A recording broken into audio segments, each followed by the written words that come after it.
Bonjour, je suis Diego Landivar, je suis enseignant-chercheur au groupe ESC Clermont et directeur du laboratoire Origins Media Lab. Je voulais remercier tout d'abord cette invitation de l'Université de Laval et notamment de Guillaume Blum pour cette proposition de faire cette conférence à distance sur un sujet qui nous passionne liées à l'Anthropocène et justement comment on pourrait lutter face aux excès, pire, pire que les excès, on dirait même à l'incompatibilité des structures économiques actuelles vis-à-vis des limites planétaires et des diagnostics climatiques que l'on a. Donc moi je suis le troisième soldat de l'Apocalypse, après Alexandre et Emmanuel, je ne sais pas si c'est dans cet ordre-là, mais voilà, on développe ensemble chez Origins un certain nombre de projets sur la question de l'Anthropocène. Et un des projets que l'on pilote, c'est celui qui a trait au design, dans quelle mesure l'Anthropocène bouleverse, bien, vient déstabiliser un peu à la fois les méthodes, les projections, les sous-bassements philosophiques, ontologiques, cosmologiques du design, et comment on pourrait travailler au corps cette question du design face à l'Anthropocène à partir de nouvelles voies et de nouvelles illustrations concrètes de ce qui reste à faire. Alors aujourd'hui, je vais vous évoquer donc un- un exercice que j'ai, enfin une présentation que j'ai préparée et qui s'intitule, comme vous le voyez, trois exercices de closing design, avec un sous-titre que j'ai mis juste en bas, à quelles conditions faire confiance à un designer pour gérer la fin du monde. Et j'ai voulu en fait préparer cela en cohérence justement avec la proposition d'Alexandre et d'Emmanuel qui puisse se positionner sur des éléments, on va dire, tangibles, opérationnels, chose très difficile à faire parce que c'est quand même assez compliqué. Enfin, c'est plus facile, je dirais, de travailler philosophiquement les concepts, les sous-bassements philosophiques qui sont remis en cause par le changement climatique, la crise écologique, enfin l'urgence écologique et l'anthropocène sur le design. Ça, c'est des choses que l'on peut relativement facilement faire. D'ailleurs, il y a beaucoup d'écrits hein, aujourd'hui sur comment l'anthropocène, le changement climatique vient bouleverser un peu toutes nos conceptions préétablies, préconceptions philosophiques, je disais, mais aussi disciplinaires, méthodologiques, en termes de projection, etc., etc. Et du coup, par rapport à la présentation d'Alexandre et d'Emmanuel, je voulais un petit peu rentrer dans le vif du sujet, ou en tout cas de rentrer dans le moteur de notre proposition, et essayer d'expliciter un petit peu comment on peut mettre en pratique euh, une ingénierie de la fermeture, une ingénierie du renoncement, aujourd'hui face à l'Anthropocène. Et donc j'ai préparé trois exercices qui sont des exercices conceptuels, mais qui peuvent donner un avant-goût de ce que nous allons réaliser justement dans le master que nous ouvrons à partir de septembre et qui n'est pas là juste pour donner des diagnostics suffisamment larges à des designers, des ingénieurs, à des managers pour qu'ils soient un petit peu conscients, on va dire, de la situation écologique dramatique, mais aussi leur donner une technicité. Et ça, cette tension-là, elle est vraiment, à mon avis, palpitante et importante à tenir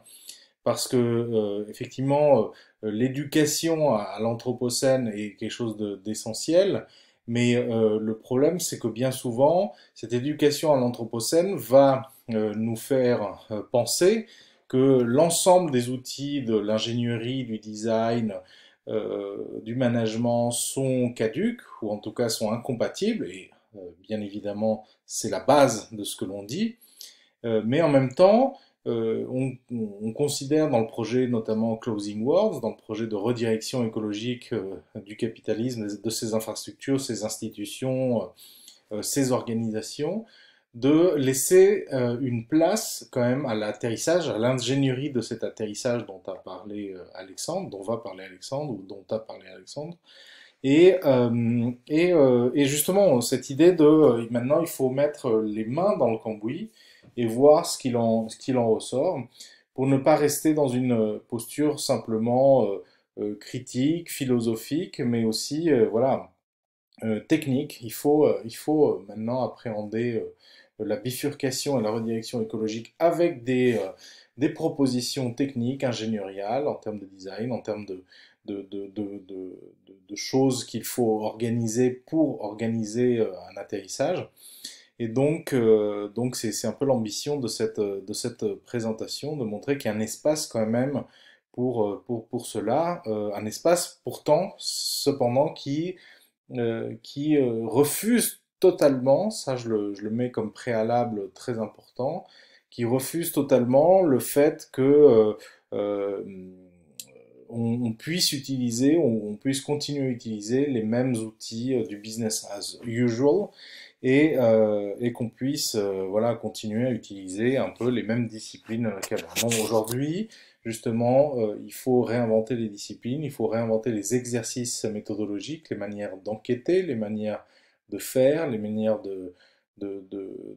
structurer des solutions ou en tout cas des opérations techniques d'atterrissage qui ne sont pas des solutions, bien évidemment. Ça, c'est essentiel à dire. L'anthropocène n'est pas négociable. Euh, quelle est la place finalement résiduelle pour une certaine ingénierie de l'atterrissage? Alors, on va opérer en trois temps, hein. D'abord, on va faire un exercice que j'ai appelé un exercice de reverse design. Ensuite, on fera un exercice que j'ai baptisé exercice sur les protocoles de renoncement, qui est un chantier important sur lequel on travaille. Et enfin, une troisième partie qui sera plutôt une partie concluante, on va dire, et qui va évoquer la question de la cosmologie du design, ou en tout cas comment on pourrait penser à notre design dans sa manière de se projeter et de concevoir les choses. Alors, je vous propose de démarrer, hein, de rentrer dans le vif du sujet directement, pour évoquer le premier exercice de closing design, de design de la fermeture, avec premier exercice que j'ai intitulé donc exercice de reverse design. Euh, le concept de reverse design s'inspire de quelque chose qui est courant aujourd'hui dans l'ingénierie de l'informatique et qui s'appelle le reverse engineering. Et qui s'applique d'ailleurs à pas mal de choses, mais en l'occurrence, actuellement, il y a pas mal de travaux qui sont faits en application à l'ingénierie, et qui consistent en fait à tout simplement à dire il y a une ingénierie qui peut se penser à partir de l'objet, et pour le décortiquer, le désassembler, et voir un petit peu quels sont les procédés, les protocoles industriels, ingénieriaux, en termes de calcul, en termes de process, de production, etc., qui ont fabriqué cet objet, que ce soit un objet tangible, matériel, ou un service, ou un algorithme, peu importe. Et donc, cette idée de reverse engineering euh, nous a inspiré pour l'appliquer à ce qu'on appelle le reverse design. Pourquoi? Parce que tout simplement, aujourd'hui, on va partir de ce concept que l'on défend et qui a été défendu déjà un petit peu auparavant, qui est tout simplement que il va falloir faire atterrir les infrastructures, les institutions et les organisations du capitalisme, donc c'est un chantier colossal, dans les limites planétaires. Avec cette hypothèse qui sous-tend notre mode d'intervention et qui consiste à dire, dans tous les cas, soit on va vivre un atterrissage forcé, soit on peut essayer de faire des choses pour ne pas subir de plein fouet ou ne subir simplement et purement cet atterrissage forcé. Donc, cette conception de l'atterrissage et de la redirection écologique nous amène à poser la question quels sont les ingrédients qui sont essentiels pour la mettre en œuvre, la mettre en évidence. Alors, bien évidemment, il y a déjà tout un travail absolument magnifique et qui nourrit nos travaux également sur différentes options qui peuvent aller, différentes options intellectuelles qui peuvent aller de la pensée décoloniale jusqu'à la décroissance, en passant par toutes les initiatives fécondes sur l'économie sociale et solidaire ou sur d'autres chantiers qui sont des chantiers assez, voilà, assez intéressants, déjà nourris et bien renseignés, documentés, expérimentés, etc. Sauf que notre constat est de dire que toutes ces options, à la fois intellectuelles et en termes d'expérimentation pratique, ne sont pas arrivées à déstructurer, à faire atterrir le capitalisme. Et justement, depuis qu'il y a eu cette émergence de cette économie alternative, pour aller vite, le capitalisme ne s'est pas moins bien porté, ou en tout cas, le capitalisme continue à être au centre de nos actions économiques et bien évidemment de nos impacts écologiques. Et donc, bien évidemment, la question aujourd'hui est de savoir comment techniquement on va d'instaurer, on va faire atterrir ces infrastructures, ces organisations, ces institutions du capitalisme. Du coup, effectivement, on est perpendiculaire, si vous voulez, à cette tradition des alternatives écologiques, sociales, pour dire il ne suffit pas de déclarer que le monde doit se changer, il ne suffit pas d'appeler à un renversement du monde, il ne suffit pas d'appeler à des modes d'interruption du monde ou à des modes de révolution du monde, de renverser le monde. Donc ni renverser le monde, ni changer le monde, mais plutôt il va falloir s'atteler à une tâche qui est très complexe, qui est celle de désassembler le monde. Organiser un démantèlement du monde, et qui est une tâche souvent régulière. C'est-à-dire qu'il y a une ingénierie de la maintenance du monde, c'est-à-dire le management, les sciences de l'ingénieur, le design traditionnel, on va dire, ont comme mission, on va dire unitaire, celle de maintenir quand même le mode de développement économique. De l'autre côté, il y a des espaces marginaux, en tout cas aux marges, qui se sont construits et qui sont très féconds et qui proposent des alternatives avec des nouveaux modes, des nouveaux paradigmes productifs, des nouveaux paradigmes ontologiques en termes de méthodes, etc. Mais il n'y a pas l'opération aujourd'hui technique qui permet de faire atterrir la grosse masse d'infrastructures aujourd'hui. Et bien évidemment, cette masse d'infrastructures, elle a été attaquée, on va dire, elle a été les seuls qui se sont entrepris, et encore entre guillemets à la tâche, ce sont les incursions en termes de développement durable, de RSE, et qui consistaient à dire, voilà, il faut aujourd'hui changer nos paradigmes, notamment nos paradigmes de consommation énergétique, nos paradigmes de consommation en termes de matières premières, nos paradigmes extractivistes, etc. Donc c'est finalement nos moyens qui sont pas terribles, mais les finalités, elles sont pas mal. Donc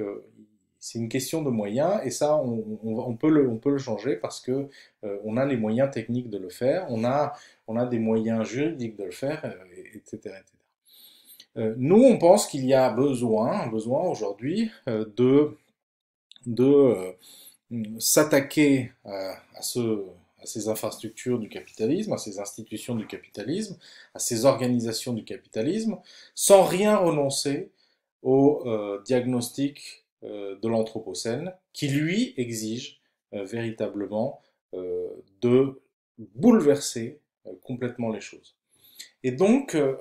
notre posture est celle de l'héritage, et qui consiste à dire, voilà, face à ce monde capitaliste,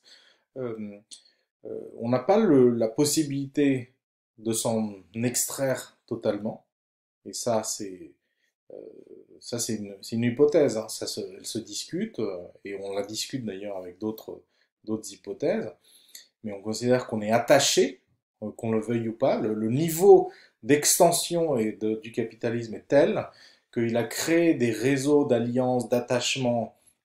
qui font que justement tout le monde hérite en fait de ce capitalisme dans une conception de l'héritage qui n'est pas celle-là, l'héritage, le bel héritage que l'on reçoit, mais cet héritage un peu complexe, quoi, difficile, une sorte d'héritage négatif. Alexandre parlait des communs négatifs, mais là, c'est un héritage qui est d'ordre de la lucidité. Il faut qu'on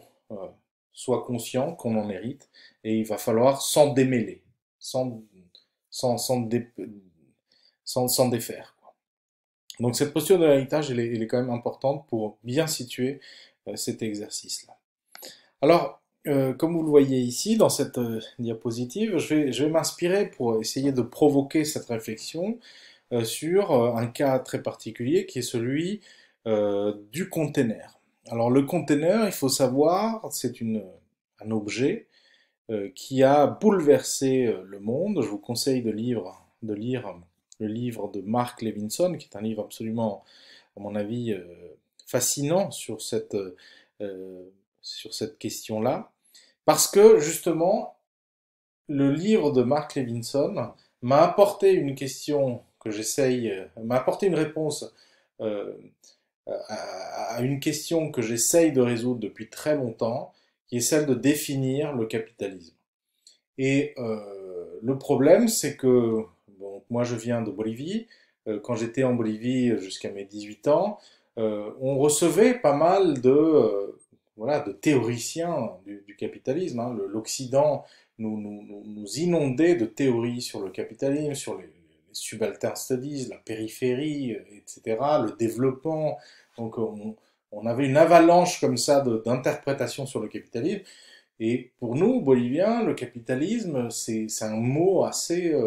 fantomatique, ça ne veut pas dire grand-chose. On voit bien ce que c'est que des institutions du capitalisme, des infrastructures du capitalisme, des organisations du capitalisme, des produits du capitalisme, etc. Mais le capitalisme, dans cette forme fantomatique, était plutôt absente, en tout cas de ma cosmologie. Et ce qui est intéressant avec Mark Levinson, c'est qu'il a donner un sens en fait à cette question du capitalisme, ou en tout cas à cette question de, de- des infrastructures telles qu'on les connaît aujourd'hui, et qui en fait tiennent ce qu'on pourrait appeler le capitalisme, et qui est cette chose absolument vertigineuse. Vertigineuse parce que justement, je le mettrai peut-être en lien tout à l'heure, un article justement de géologue que j'utilise beaucoup dans mes cours et dans mes recherches. C'est un article sur la technosphère, un article qui a été écrit par toute l'équipe autour du professeur Jan Zalavisevics, qui est une grande figure de la géologie de l'Anthropocène, qui milite pour qu'on reconnaisse internationalement ce concept-là. Et ces géologues se sont amusés en fait euh, se sont amusés à mesurer la taille et le poids de ce qu'ils appellent la technosphère, c'est-à-dire l'ensemble des infrastructures matérielles, techniques, artefactuelles que compose le monde actuel, le monde de 2020.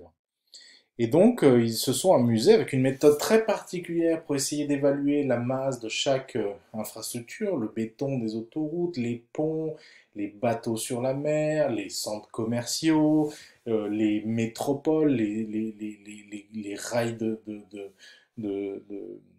train, etc. Donc, toutes les infrastructures et tous les artefacts ont une masse, ont un poids géologique, et selon leur estimation, il équivaut à 5 fois la taille de la biosphère. Donc c'est vertigineux. C'est vertigineux parce que là aussi, c'est pas des incantations assez larges et invisibles sur le capitalisme, c'est qu'il y a une mesure point par point de ce que pourrait être une image un peu plus consolidée. Et cet article-là m'a permis justement de placer, de mieux identifier ce que pourrait être le capitalisme, et aussi de concevoir tout d'un coup toute cette complexité qu'il va falloir déconstruire, désassembler, déstructurer, disloquer pour pouvoir atterrir. Et donc Mark Levinson m'a donné cette nouvelle image. Et donc Mark Levinson retrace un peu l'histoire du container pour expliquer que c'est ce container, avec l'apparition du container, et donc cette innovation d'un transporteur, d'un routier, d'un routier américain qui a inventé ce container et qui a poussé le capitalisme à s'intégrer de manière mondialisée. Et il nomme en fait l'action, en termes de design d'ailleurs, qui va acter la création de la mondialisation, ou en tout cas une grande partie de la mondialisation. Parce qu'avec cet acte-là, cet acte de design, très simple, relativement simple, on va dire, il va mettre en action cette fluidité absolument parfaite d'interconnexion entre biens, services, pays, culture, etc. Et qui va aboutir à cette fabuleuse et magnifique supply chain dont on va parler un petit peu juste après, et qui est celle en fait qui fait tenir en fait les échanges de biens, de services, de matières premières dans le monde. Donc, l'explication de Mark Levinson est de dire qu'avec le container, on passe d'une échelle relativement locale, faite d'accros, où les choses ne sont pas fluides, voilà, elles se négocient, elles doivent être, elles se négocient non seulement politiquement, mais aussi elles doivent se négocier culturellement, mais elles se négocient aussi en termes de matérialité. C'est-à-dire que pour que tel bateau puisse transporter des marchandises venant d'un point A à un point B, il faut tout un réseau d'altérations qui va faire que l'échange pourra se faire. Avec le container, où il y a une continuité qui se crée, une fluidité qui se crée, et donc bien sûr, on va, on va créer une scalarité de la mondialisation qui est absolument intéressante à concevoir. Donc je vous recommande ce livre qui est absolument fascinant et, euh, et qui est qui est vraiment à relier avec une autre littérature que j'utilise pour cet exercice, qui est la littérature sur les modes d'existence, et notamment toute la littérature qui a travaillé sur l'interconnexion, on va dire, ou la reliabilité entre humain et non humain. Et finalement, si on prend Mark Levinson et on prend les travaux de Bruno Latour, on peut tenter de répondre à qu'est-ce que la mondialisation. Et cette mondialisation, elle peut se définir, c'est une proposition que je fais en me réappropriant les travaux de Bruno Latour sur justement les réseaux, la théorie de l'acteur réseau, la concaténation d'humains et non humains qui font tenir les infrastructures, qui donnent la matérialité du monde, etc., qui font tenir la matérialité du monde. Et je définis la mondialisation finalement comme une chaîne interminable d'actants, humains et non humains, dont l'efficience, la fluidité, l'optimisation ont été poussées à leur paroxysme. Et finalement, je pourrais nommer la supply chain, qui est donc cette chaîne logistique, cette mise en logistique du monde,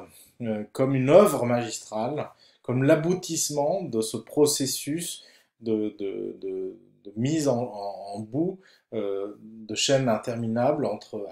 acteurs humains et acteurs non humains. Et c'est une œuvre magistrale d'un point de vue technique parce que moi j'ai eu une expérience ethnographique assez intéressante avec une personne que j'ai interviewée et qui vendait des objets, des sortes de cigarettes électroniques à Paris. Et son positionnement en tant qu'entrepreneur était de faire des objets sur mesure avec un design sur mesure pour des clients en France, etc. Et ce qu'il me disait, c'est que justement, il y a quelque chose de fascinant, c'est que lui, il a un modèle en tête, il le dessine, il l'envoie à son contact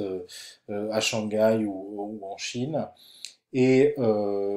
pratiquement 36 heures plus tard, il l'a dans un colis devant sa porte, quoi.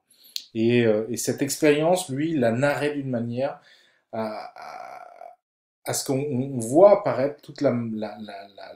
l'efficience, la productivité, la magie de cette supply chain, de cette chaîne comme ça de concaténation absolument incroyable et qui permet de faire tenir la matérialité du monde.